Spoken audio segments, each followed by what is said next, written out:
নমস্কাৰ বন্ধুসকল আজি আমি আলোচনা কৰিবলৈ গৈ আছো ভাৰতৰ কেইখনমান প্ৰধান যুদ্ধ বিমান অৰ্থাৎ স্পেচিয়েল এয়াৰক্ৰাফ্ট অফ ইণ্ডিয়াৰ বিষয়ে প্ৰথম আহিল মিগ 21 এইখন হৈছে ৰাছিয়াই নিৰ্মাণ কৰা প্ৰথম সুপাৰসনিক যুদ্ধ বিমান অৰ্থাৎ সুপাৰসনিক এয়াৰক্ৰাফ্ট বাই ৰাছিয়া বৰ্তমান ভাৰতবৰ্ষত মিগ 21 ক মিগ 29 লৈ সলনি কৰা হৈছে অৰ্থাৎ Now MiG-21 is replaced by MiG-29.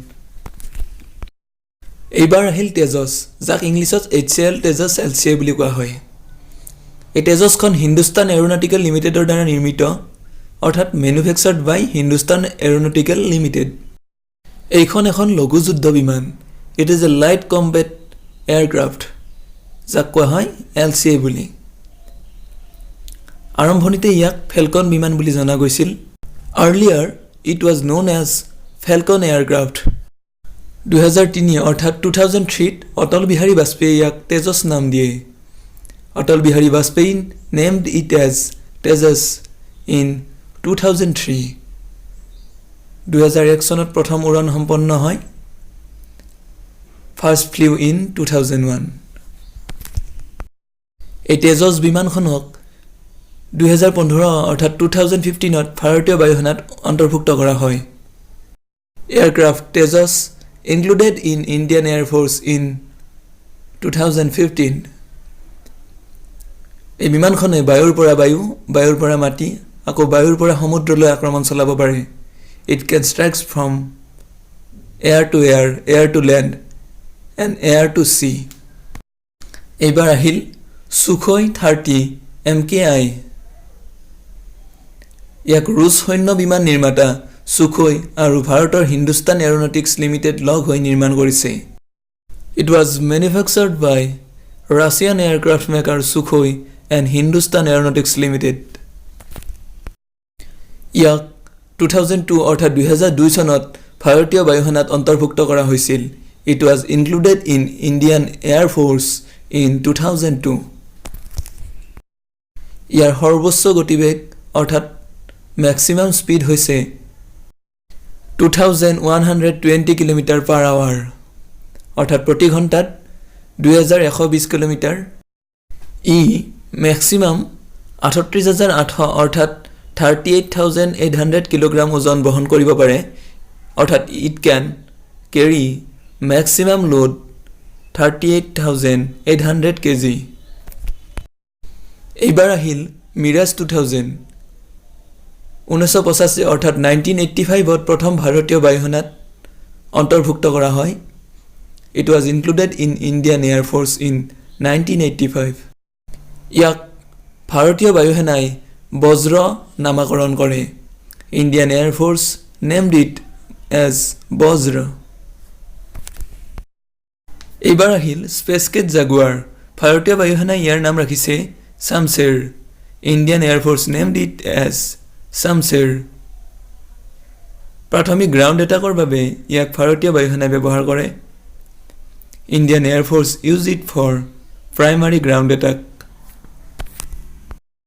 এইবাৰ আহিল মিগ 29 ক বাজ বুলি জনা যায় MiG 29 is known as Baaz Sukhoi Su-30 MKI দৰে ই হল দ্বিতীয় পৰ্যায়ৰ সুৰক্ষা ব্যৱস্থাৰ অংগ it is A part of second line defence like Sukhoi 30 MKI ইয়াৰ সৰ্বোচ্চ বেগ 2446 km per hour অৰ্থাৎ its highest speed is 2446 km per hour আৰু ইয়াৰ ৰেঞ্জ হৈছে 1430 km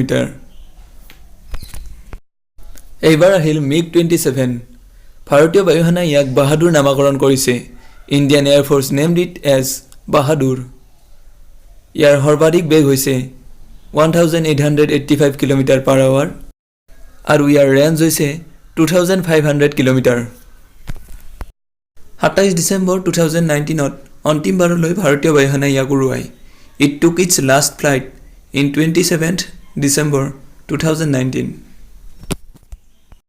এইবাৰ আহিল ৰাফেল ই হৈছে চতুৰ্থ শ্ৰেণীৰ যুদ্ধ বিমান অৰ্থাৎ fourth generation aircraft ই বায়ুৰ পৰা বায়ু বায়ুৰ পৰা মাটিলৈ আক্ৰমণ কৰিব পাৰে। It can attack air to air and air to land.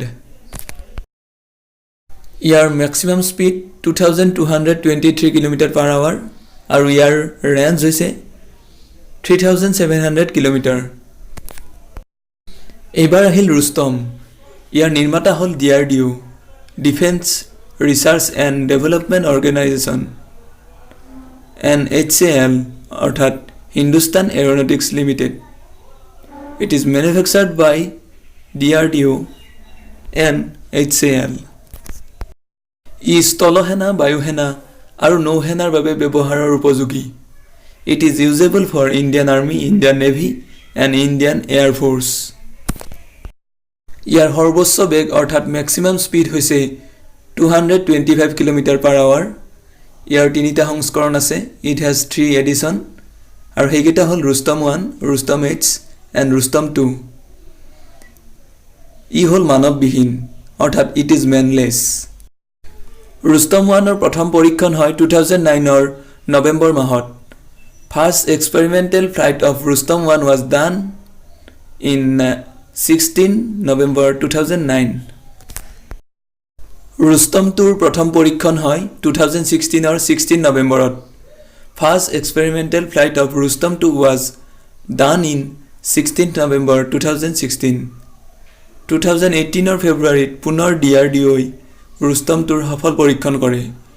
DRDO had done another successful experimental flight in February 2018.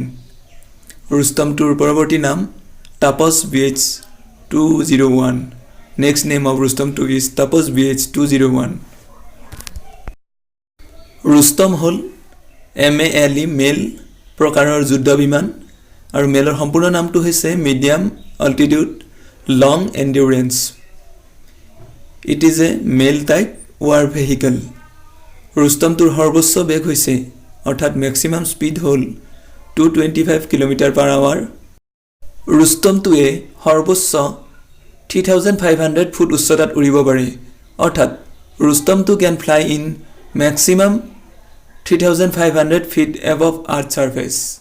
ধন্যবাদ বন্ধুসকল, আজিলৈ ইমানেই।